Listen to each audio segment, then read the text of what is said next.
El director del Centro de Análisis y Difusión de la Economía Paraguaya CADEP, Fernando Massi, realizó un análisis acerca de las implicancias de la aprobación del Presupuesto General de la Nación para el ejercicio fiscal 2018. Refirió que se debe de entender que tanto el Poder Ejecutivo como el Parlamento tenían sus argumentos, por los cuales se dio primero el veto parcial y luego la ratificación del Congreso. Existen razones en ambas partes, tanto de parte del Congreso como de parte del Poder Ejecutivo. De parte del Poder Ejecutivo porque siempre cuida, siempre están haciendo esfuerzos para llegar a un presupuesto que signifique 1.5% del déficit sobre el PIB, como indica la Ley de Responsabilidad Fiscal.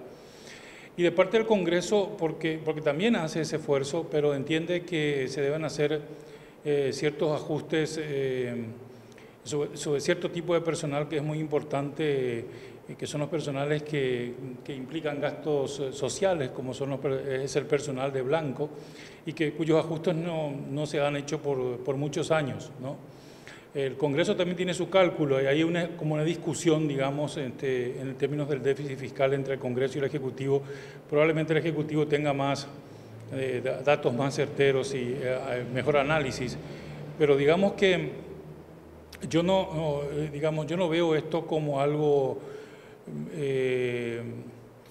muy peligroso ni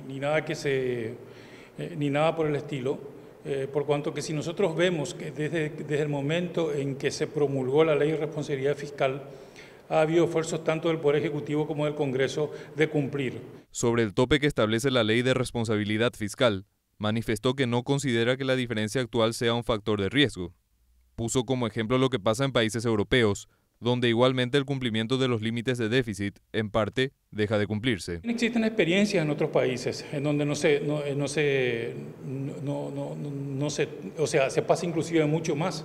Fíjate, por ejemplo, en los países europeos, que son el ejemplo más importante que puede haber con respecto a la disciplina fiscal.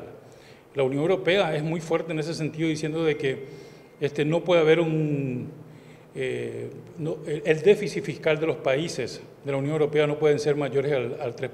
Pues fíjate lo que pasa con Francia o con Italia, que hasta ahora no pueden, hace varios años que no pueden cumplir con ese tope. El caso de Italia es, el caso de España también. El caso de Italia, qué sé yo, está entre un 8 y 10% del Producto Interno Bruto su déficit fiscal. Entonces, claro que nosotros no podemos tampoco llegar a eso porque la capacidad de recolección de impuestos que tiene el Paraguay no es nada comparable a lo que tienen otros países. Pero de todas maneras, digamos, unos puntos de 1.5 a 1.8 no implica un peligro mayor. No implica un peligro, absolutamente. Además, también hay un efecto importante cuando se reajustan los salarios en el funcionariado público, en el sentido de que eso puede hacer crecer la demanda.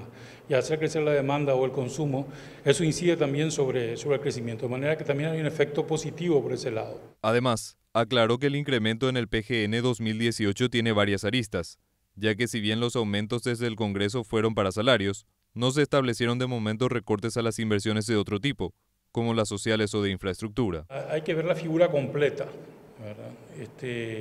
Esta es una parte de la figura que es un aumento salarial, pero digamos, todos los otros aumentos en términos de gastos sociales, en gastos de infraestructura que ha pedido el Ejecutivo, también son parte del paquete presupuestario.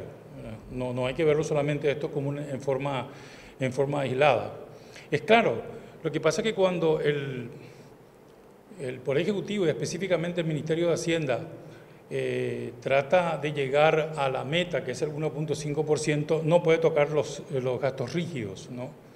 Los gastos rígidos no son solamente los salarios, también es el pago de la deuda, también es el pago de jubilaciones y también es el pago que hace el Estado por insumos y materiales que necesitan los propios entes del Estado, del gobierno.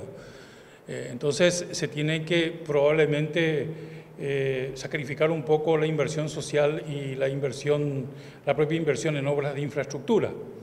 Ahora, ¿hasta qué punto esta pequeña diferencia de reajuste de gastos pueda hacer de que haya una drástica caída o una drástica reducción en la inversión social e inversión en infraestructura, me parece que no es el caso tampoco.